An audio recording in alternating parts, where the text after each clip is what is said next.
can cope with. First up, ABS, the system that prevents your wheels from locking like this when you brake. One of the hardest things for ABS to do is stop you on an icy hill. Without ABS, this happens. But with the latest ABS now engaged, will the result be any more controlled? Yes, undramatic but very impressive. ABS stops your wheels slipping when you're braking. Traction control stops your wheels slipping when you're accelerating. But will it work driving uphill? These huts shield specially prepared gradients of ice from the sun and are the perfect place to test. This is what happens when the traction control is switched off.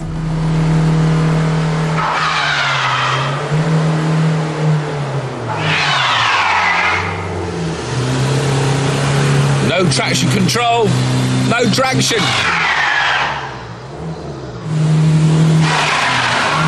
Come on, come on. All right, I'll dip the clutch, proper driving technique for ice. Very gently, gently. Gently, gently, gently. Right, I'll take a run at it, that's it.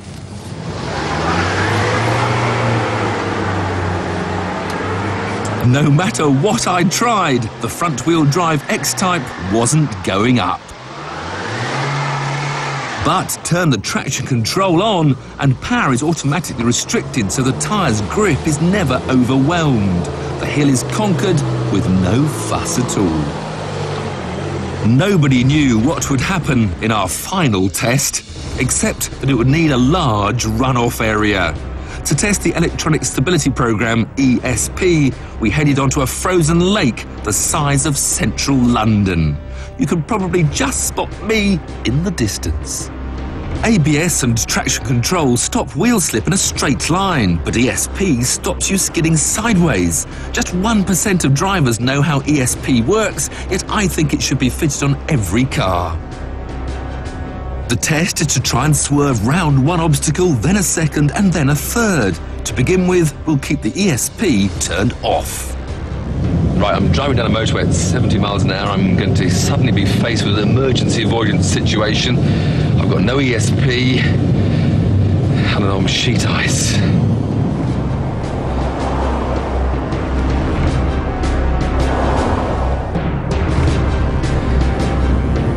Hold tight.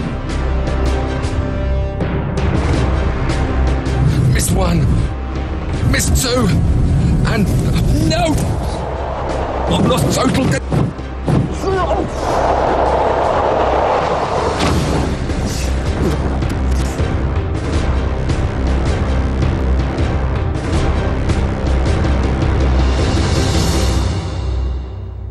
Oh, I pulled a muscle in my neck.